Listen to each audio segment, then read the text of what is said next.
Hey, this is Troy from Planet 76. We've got some really good Sixers-focused content coming your way today. Make sure you subscribe to the pod so you can be in the know when we release new content. Enjoy the show.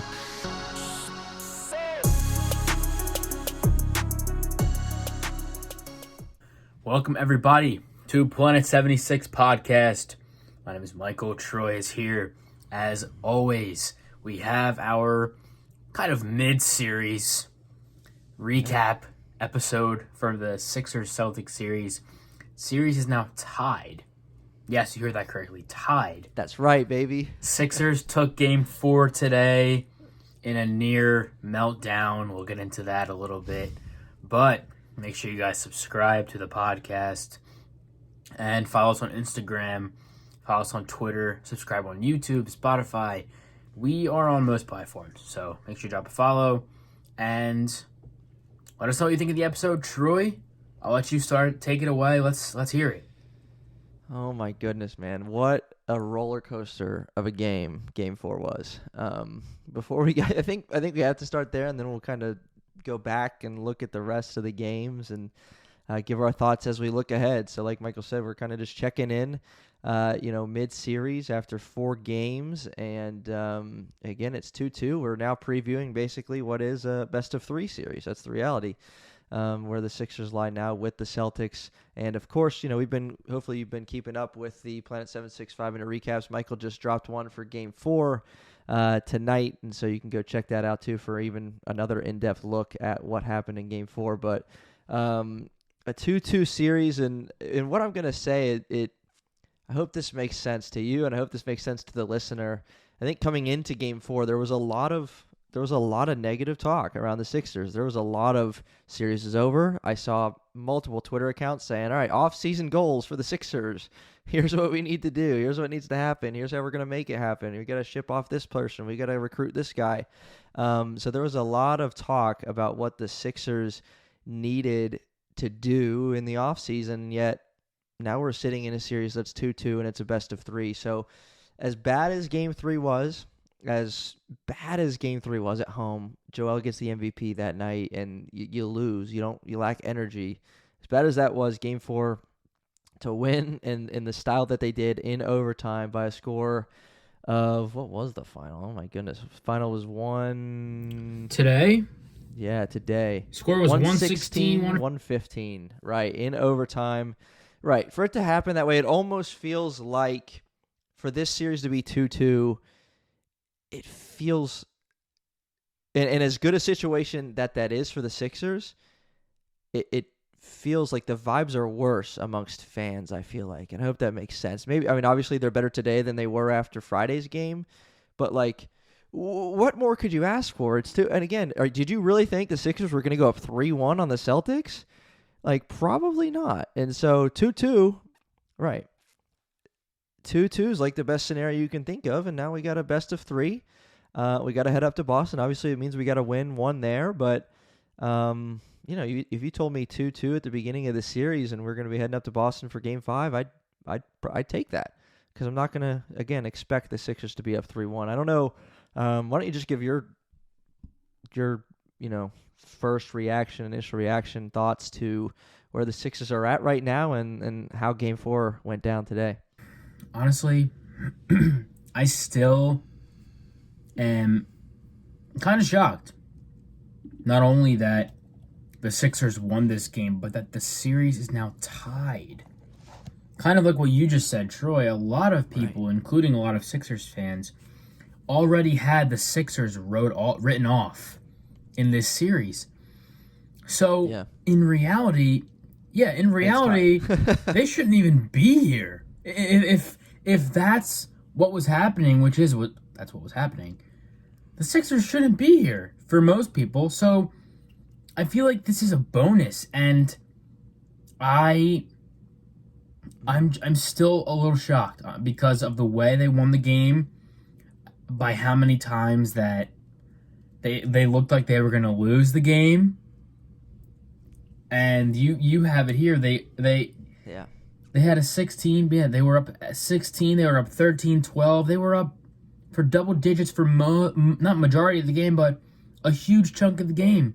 They were up by at least double digits. They almost lose because the Celtics went on multiple 8-0, 7-0 runs in the fourth quarter.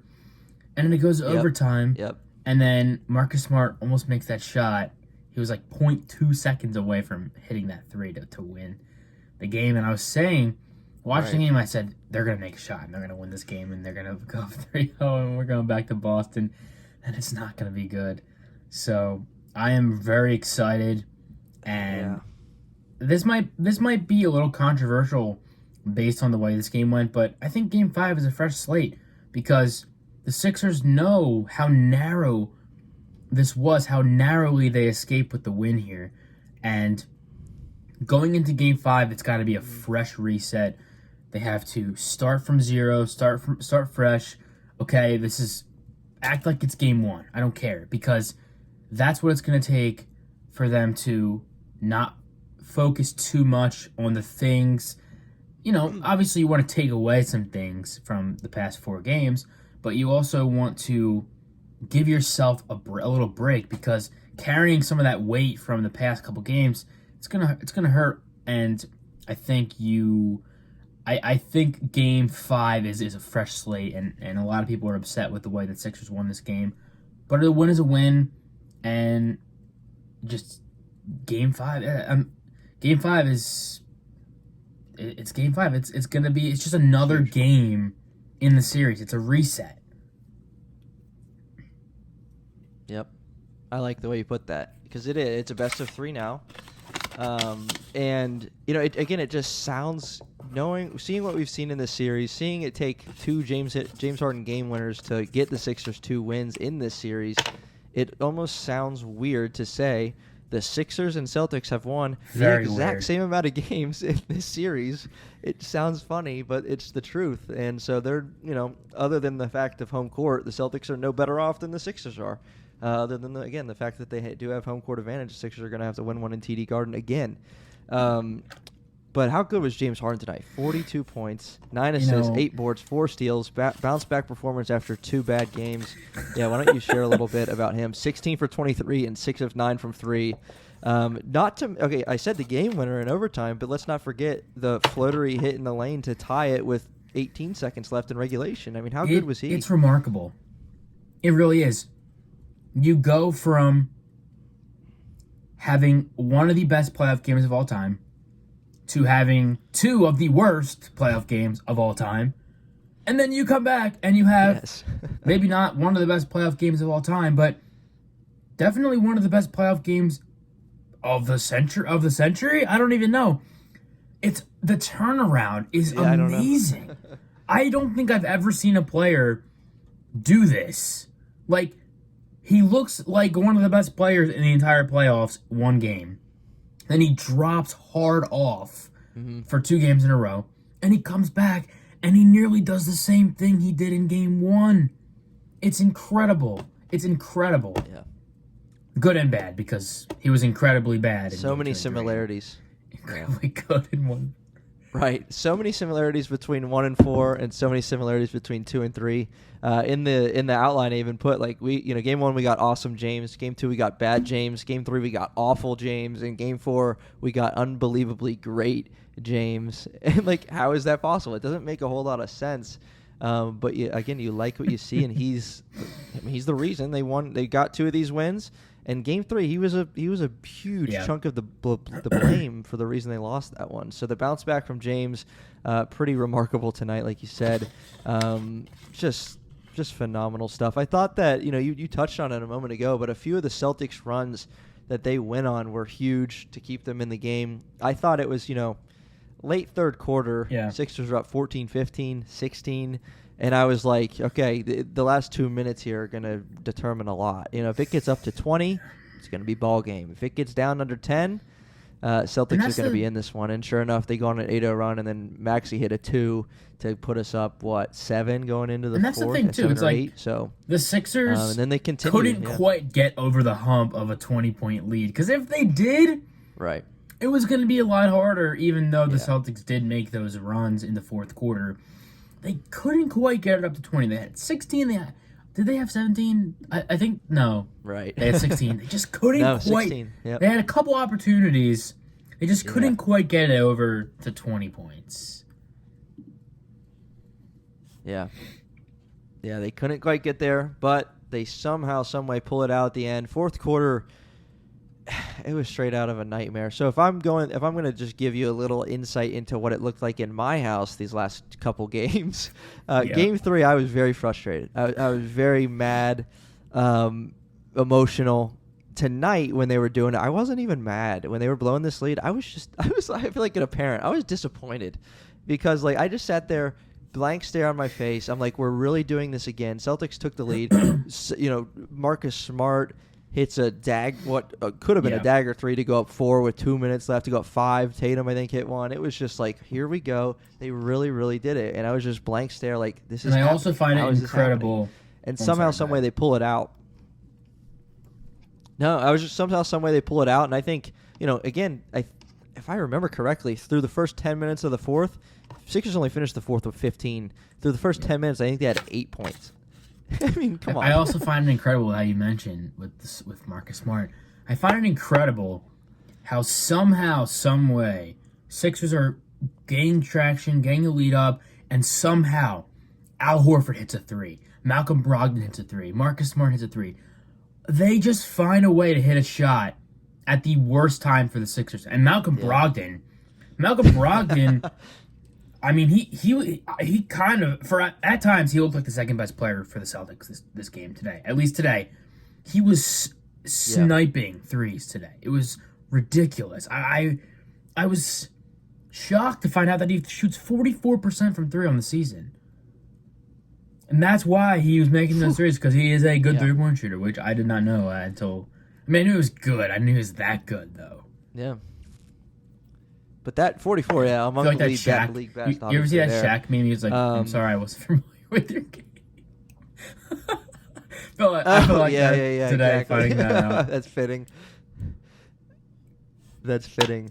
So, 116-115, Sixers pull out Game 4 in overtime. I mean, how about Marcus Smart? Had a chance to win it at the end of regulation, front rim. Had a chance to win at the end of overtime and just didn't get it off in time. I mean, he got it up quickly. You got to blame Tatum at some point because Tatum didn't give it to him with enough time to get a shot off. So credit the Sixers defense, though. They swarmed around Tatum, and fortunately, it wasn't enough time.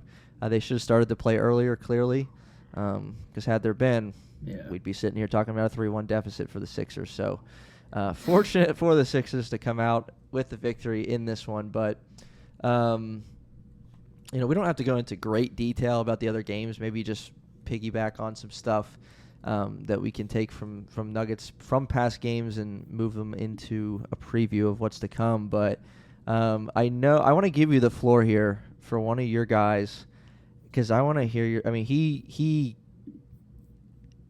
I have no words. PJ Tucker, man, that's your guy, and I just want to give you the floor because obviously we saw some emotion the last couple nights.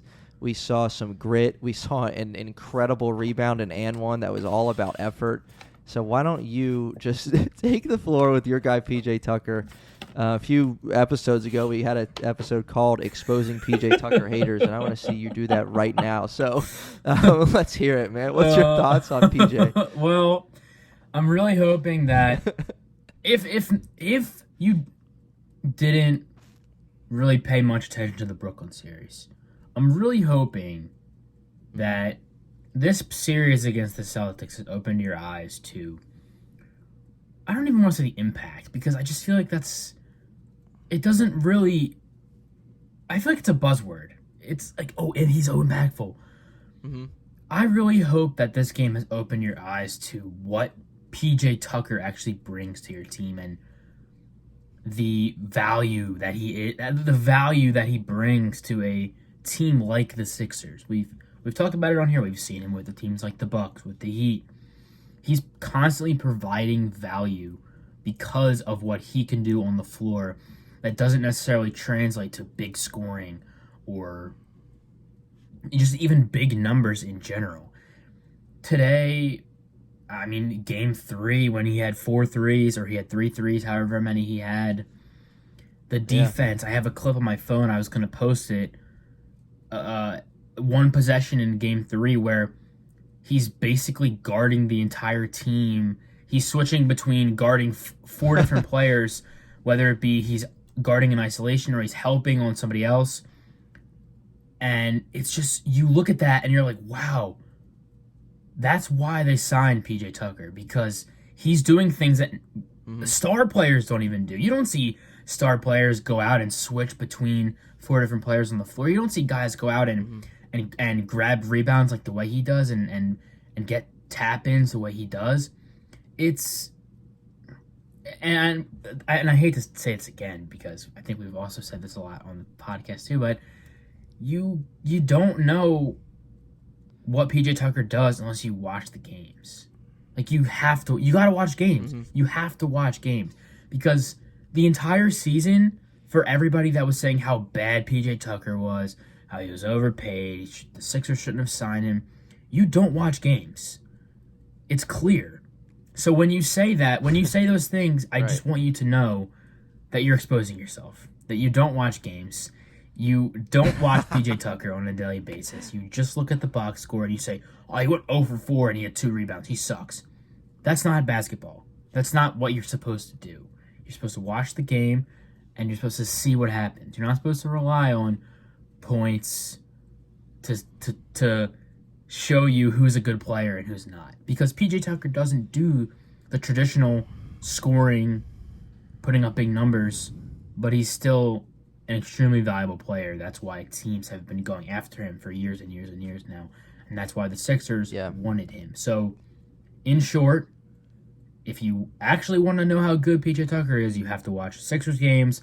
Otherwise, you don't know what you're talking about, and you just don't get it. You can't look at the box score and get an idea of what PJ Tucker does on the floor. It's impossible, unless he's grabbing a bunch of rebounds and he's hitting threes, which he does occasionally too. Right. Boom. I just had to do that. I had to give you the floor for PJ, because I know. I hope I got my words out well, because it really is. Oh no, it's good. It really is the fact that people don't actually watch games. It's box score watching. And it's so easy to do that. I get it. But you have to take yourself out of that. You take yourself out of just looking at the box score to gauge what a player has done on any given night. Because there's so many players in the league like this. I'm not saying PJ Tucker's not a unique case. He's one of the more unique cases, but he's not the only player that you can say this for. Draymond Green's another, and even a guy like, even a smaller case like with the Sixers with the Anthony Melton. I feel like he's another guy that too, because if he's not scoring he doesn't get the amount of slander that Tucker does, but either way, he's still a guy that you have to kind of watch him play to gauge what he does too. Because even though he's more capable of a scorer, he has a better handle than Tucker. He can take guys off the dribble. He's a more capable offensive player than Tucker. So you'll see his production in the box score more often. He's still a guy where you got to watch games, because you're not going to see him, pick guys off in passing lanes. You're not going to see him just be a disruptor in the defensive. In passing lanes on the defensive end. The box score also doesn't show that. So a lot of players have these traits too. Right. Yeah, I think that's incredibly well said. But PJ Tucker, I'll give you the best example tonight. So, again, with 1 minute and 5 seconds left, the Sixers are down by 3. Tobias throws up a late shot clock air ball. PJ grabs it with 7 guys taller than him under the hoop, and he throws it up and in and one. So he ties the game at 105 with 1 minute left in regulation. And what that appears as in the box score is what? 3 points, 1 rebound, right? Like, think about it. And that's it. He doesn't do that, Sixers lose. He doesn't do that, Sixers are down 3-1. And he had some really, really good big defensive moments too tonight. So he was that guy, and he's doing what PJ Tucker does. So there's not enough. That is a great. So that is a we're great glad example. He's a Sixer. here on Planet That 76. is a great example because it just shows up Right. as 3 points. But yeah, right, but 3 points on the board. the way he got those points, nobody else on this team does that. Right. He was huge, and he's been huge. And then getting on Joel, getting on Paul Reed after whatever game that was. That was game 1, or during the game. Just even without Joel tonight, like he made a big play, I think, just to get another offensive chance for the Sixers, and he was hyping up the guys on the court. Like, you need a guy like that. And I saw someone tweet too after the game. They said, last year's team doesn't win a game like that. Yeah. They win a game like that because they have, as you mentioned, a DeAnthony Melton and a PJ Tucker. So shout out to those guys. Well deserved. We're glad they're Sixers. All right, so we have a 3-game series to look ahead to, and I think we have to mention the fact that the Sixers in Game 5s of recent memory have not fared well at all. And in all of these 3, I'm going to mention the series is tied at 2-2 through 4 games. 2019, we have the blowout loss to Toronto in Game 5 before coming back home and getting a win, and then we know what happened in Game 7. 2021, Game 5, 2-2 at home against the Hawks, 26-point lead. 26-point lead, and they don't win it. And then the Hawks end up beating them in 7. And then last year, 2022 against Miami, it came back and got games 3 and 4 at home to tie it up. And then Game 5, we went down to Miami and got blown out. So why don't you give me a key to this Game 5 that's pivotal and that hasn't looked good for the Sixers? But again, this, like we just said 2 minutes ago, this isn't the Sixers team of last year. This is the Sixers team of this year with new pieces. It's why we bring them in for moments like this to go steal one at TD Garden. So what's a key or a point or something for how the Sixers can get this done? Because again, it's 2-2, but and there's a lot to celebrate for that. But we're certainly not out of the woods yet, and there's certainly a lot of people that think it ain't gonna happen. So how can it happen? Yeah, and to what we were talking about a little bit earlier, a lot of people had this series over. A lot of people had the Celtics in 5, right, in 4 even. Like, the Sixers, in a way, aren't supposed to be here. So, even more reason to just go out and just absolutely hoop. Just, everybody needs to hoop. Mm-hmm. And I might be jumping ahead in a little bit here, but you have it on the outline. Maxey needs to have a great game. He needs to have, actually... Yeah. We need him for the next 3 games, just like we needed everybody else. Just like we need everybody else outside of Harden and Embiid to contribute for the next 3 games. It's going to take everybody. I think we talked about it last episode. The Sixers need to be perfect. And they haven't been perfect, but the Celtics, I was banking on the Celtics being perfect as well, but the Celtics Game 1 weren't perfect. Today they weren't perfect either. So the Sixers are still going to need everybody. Embiid has looked good. He looked good in Game 3. He looked good today against Al Horford. He was having some issues, but overall he looked pretty good. Harden, obviously we talked about. Al Horford, man. Issues, man. I just don't. That little thing he did after the dunk. It's so infuriating. I wanted to punch my TV. I just don't get how. He's like, he's a fossil. He's ancient. I don't understand how he's still doing this. I feel like I'm talking about LeBron. I feel like I'm somebody who was expecting LeBron to decline after 30. And it's just, I hate LeBron and I'm just infuriated that he's playing this well. But replace LeBron with Al Horford in this scenario. That's how I feel. It's terrible. It's just a terrible feeling. I don't even know what to say. I just don't understand how he's doing this. Infuriating. He's just like defying age. He's like 37. I just don't understand. But yeah, aside from that stretch in the fourth quarter against Horford and Embiid looked pretty good. Him and Harden definitely ran out of gas in the fourth quarter and overtime. So they're gonna need some help if that happens again. And even if it doesn't happen again, they're gonna need help. Right, and that's one of the keys for me is this isn't sustainable. I mean, 42 and 34 from Joel, 34 and 13 from Joel, 42, 9 and 8 from James Harden tonight. Embiid played 46 minutes, and I believe he had a double-double at halftime, and I think like 10 boards, and he finished with 13. So he did not. I don't know that he had a rebound the whole fourth quarter in overtime. So he, to your point, ran out of gas. But he made a couple of big buckets, and Harden was again Mr. Clutch, end of regulation and overtime. I think that's another key. I mean, you said it too, but Tyrese Maxey, it's like he's due, man. I mean, he's getting good looks. He's shooting the ball. He shot 17 times today. Game 3, I think he got up a good amount of shots as well. And he only had 13 points, but like it just seems like he's due. Game 3, I think he had a couple big threes to start the fourth quarter that just rimmed out. I mean, we're talking about a 25-point performance if he makes a couple shots. Like, he's due, and I think it's going to take maybe one Maxey game to get a win out of the 2 that they need. And I also think, again, like I just very briefly touched on, James Harden and his ability to control games, control tempo, control pace. I don't even know if he had a turnover tonight. He didn't for a long time, and he had, 9 assists. So he just – I mean, you just feel a difference. I know he was awful in Game 2 and 3, but 1 and 4, like, he just did things that you needed him to do for us to win. Big shots. There was one, I think, third quarter – they were on the break, and James didn't like it, and then he pulled it back out and did a bounce pass through defenders to Embiid. Like, stuff like that you just need from him because he's the one controlling the game. And so I think that's key, especially on the road. What else you got as we look ahead as to what could be? I mean, another thing, obviously, you can touch on this, is Boston shooting from 3.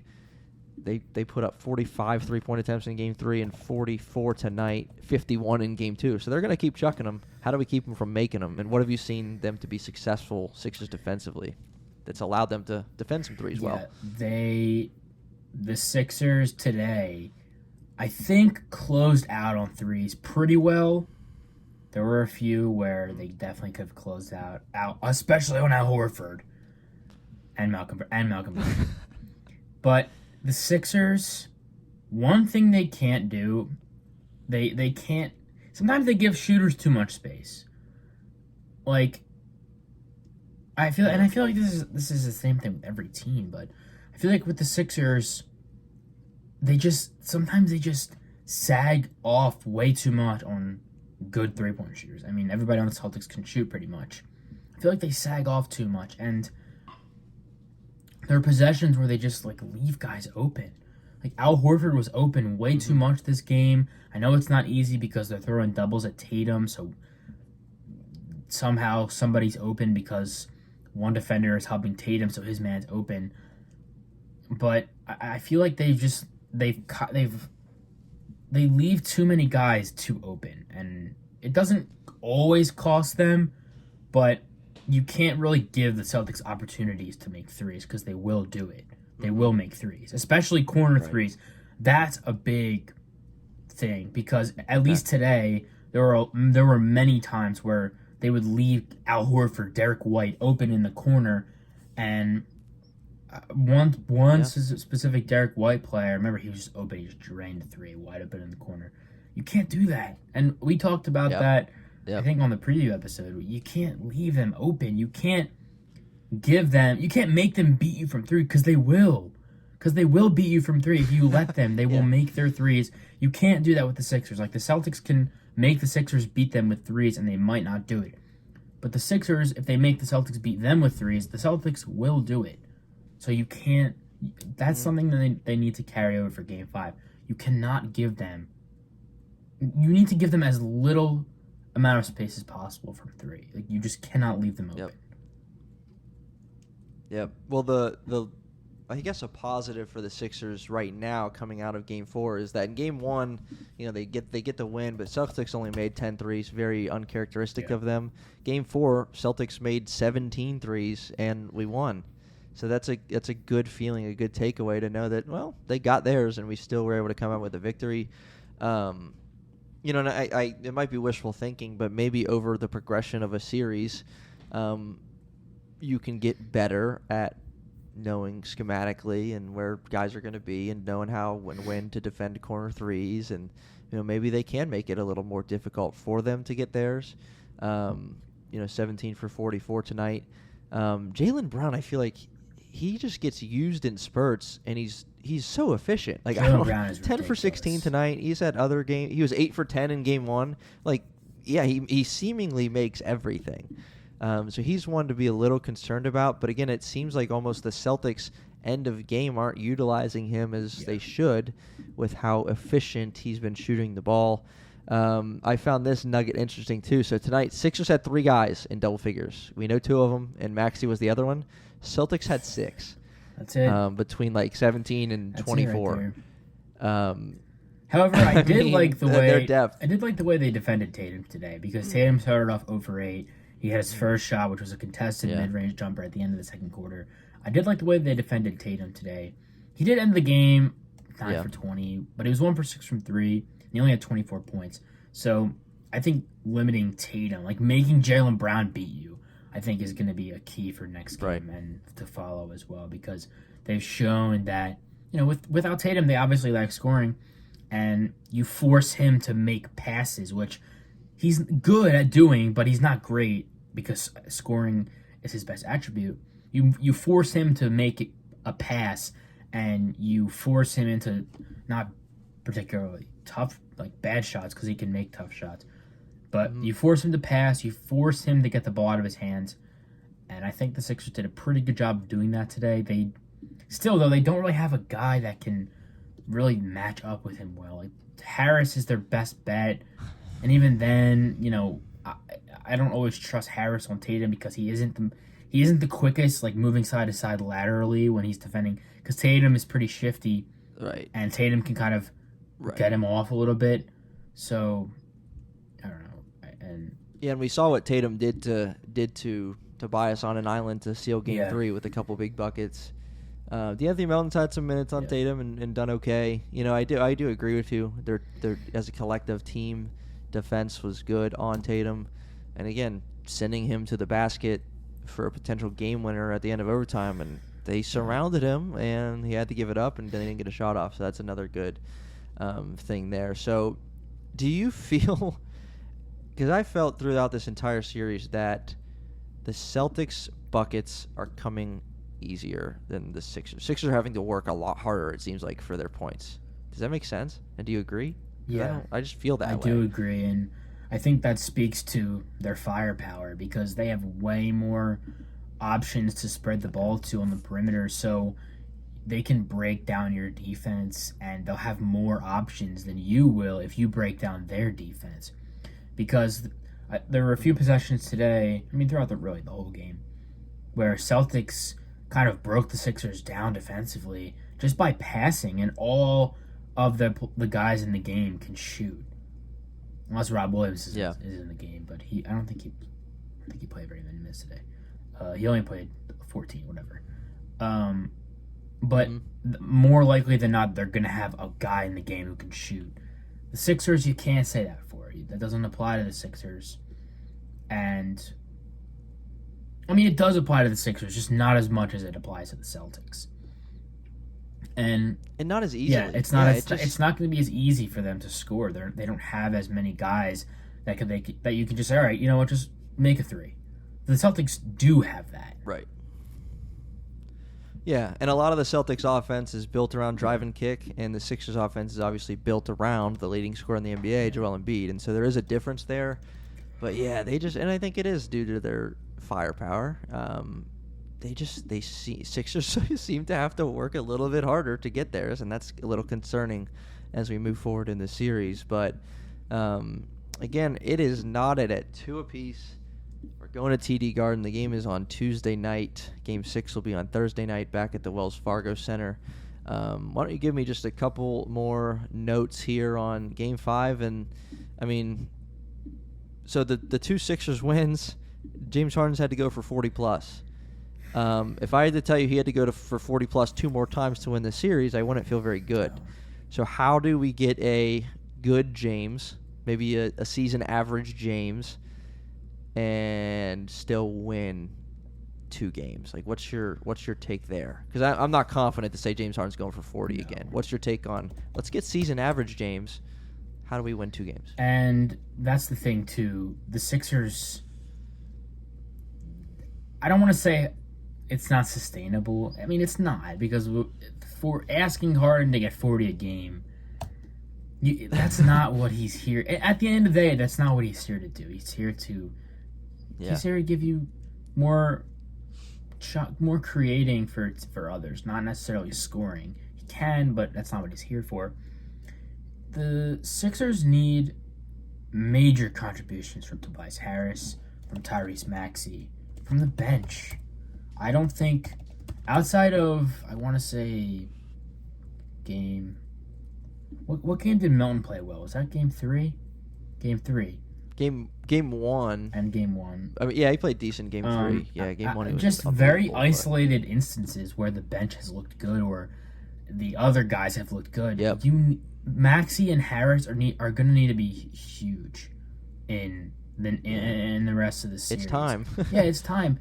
Embiid and Harden can only do this and have it result in a win so much.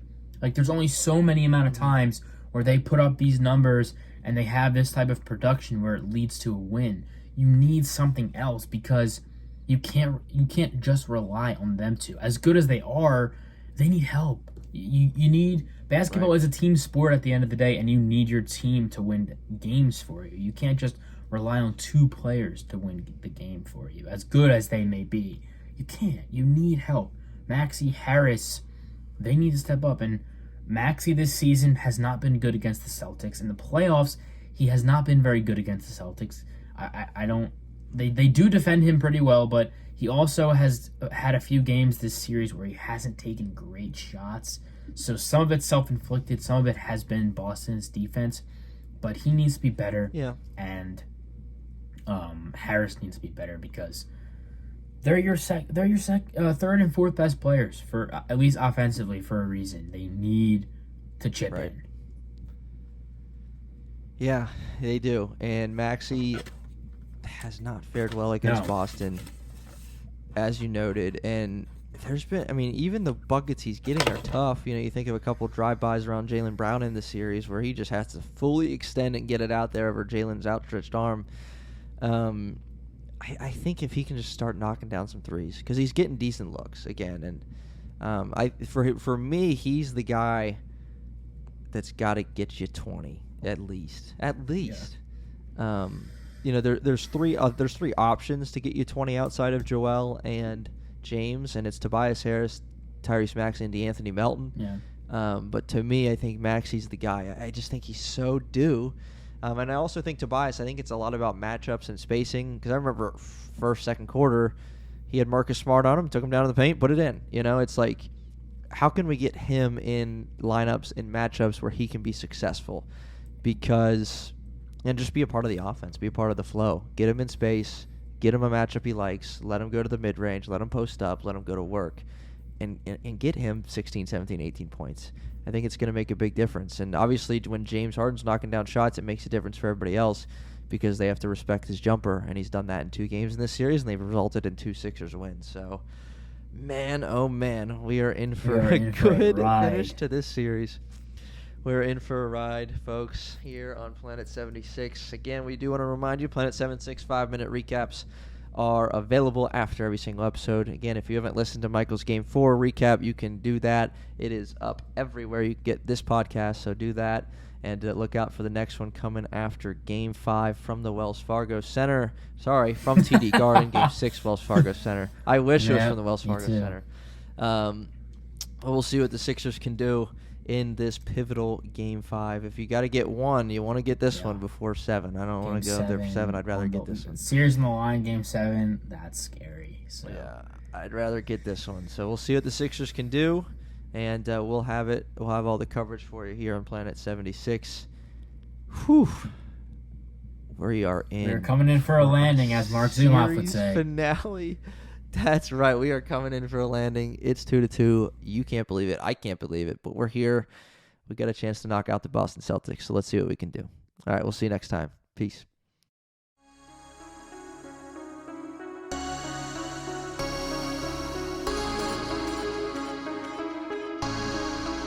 If you are a Philadelphia 76ers fan, this is the podcast for you. Planet 76, a weekly podcast covering all things Philadelphia 76ers. We'll see you next time.